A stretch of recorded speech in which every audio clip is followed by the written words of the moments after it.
Dear children, heartiest welcome in English class. How are you?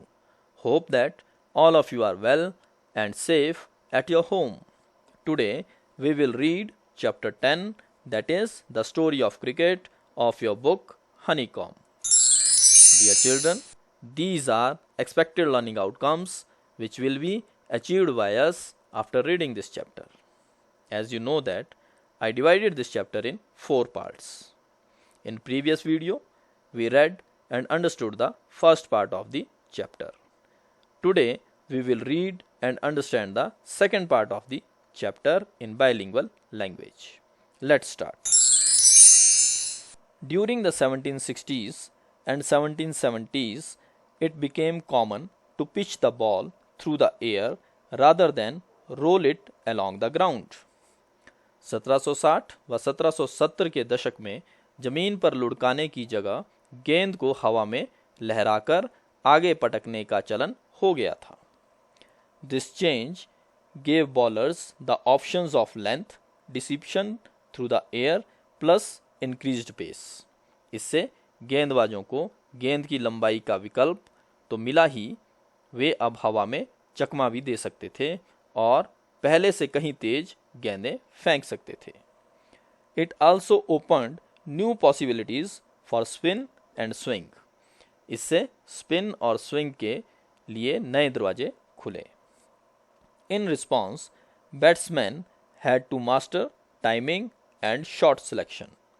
जवाब में बल्लेबाजों को अपनी टाइमिंग व शॉट चयन पर महारत हासिल करनी थी.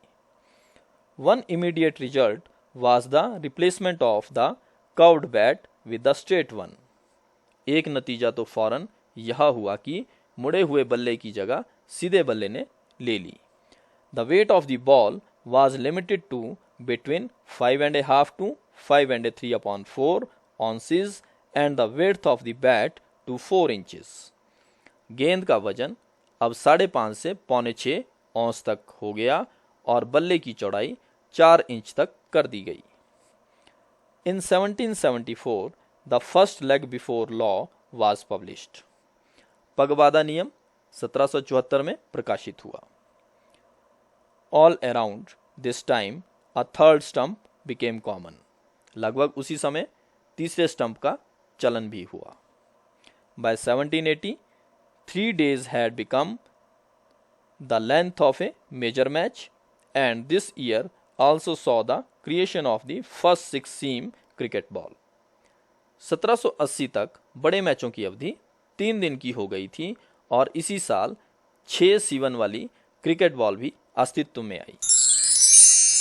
If you look at the game's equipment, you can see how cricket both changed with changing times and yet fundamentally remained true to its origins in rural England. खेल के उपकरणों को देखें तो पता चलता है कि वक्त के साथ बदलने के बावजूद क्रिकेट अपनी ग्रामीण इंग्लैंड की जड़ों के प्रति वफादार रहा. Cricket's most important tools are all made of natural pre industrial materials. Cricket के सबसे जरूरी उपकरण प्रकृति में उपलब्ध पूर्व औद्योगिक सामग्री से बनते हैं. The bat is made with leather, twin and cork. बल्ला चमड़े, सुतली और कॉर्क से बनता है. Even today both bat and ball are handmade, not industrially manufactured. आज भी बल्ला और गेंद हाथ से ही बनते हैं, मशीन से नहीं. The material of the bat changed slightly over time. बल्ले की सामग्री में समय के साथ कुछ बदलाव अवश्य आया. Once it was cut out of a single piece of wood. किसी जमाने में इसे लकड़ी के एक साबुत टुकड़े से बनाया जाता था.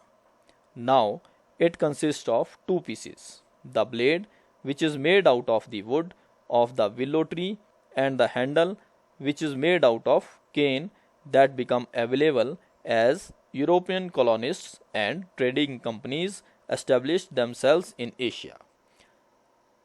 लेकिन अब इसके 2 हिस्से होते हैं. ब्लेड या फट्टा जो विलो यानी वैद नामक पेड़ की लकड़ी से बनता है और हत्था जो बैंत से बनता है. बैंत तब जाकर उपलब्ध हुई जब यूरोपीय उपनिवेशकारों या व्यापारिक कंपनियों ने खुद को एशिया में स्थापित कर लिया। Unlike golf and tennis, cricket has refused to remake its tools with industrial or man-made materials. Plastic, fiberglass, and metal have been firmly rejected.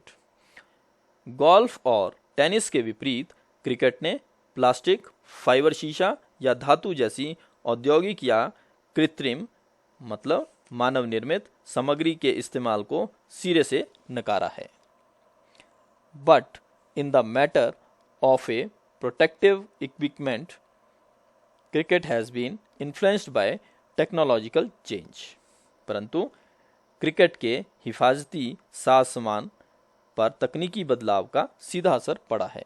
The invention of vulcanized rubber led to the introduction of pads in 1848 and protective gloves soon afterwards, and the modern game would be unimaginable without helmets made out of metal and synthetic lightweight materials. Vulcanised rubber की खोज के बाद pad पहनने का रिवाज 1848 में चला। जल्द ही हिफाजती दस्ताने भी बने और धातु, सिंथेटिक व हल्की सामग्री से बने हेलमेट के बिना तो आधुनिक क्रिकेट की कल्पना ही असंभव है। Dear children, this is the second part of the chapter. I hope you understand it very well. There is a worksheet along with this video. Kindly solve the questions given in the worksheet so that you can make more understanding about this chapter. Thank you. Be happy and safe.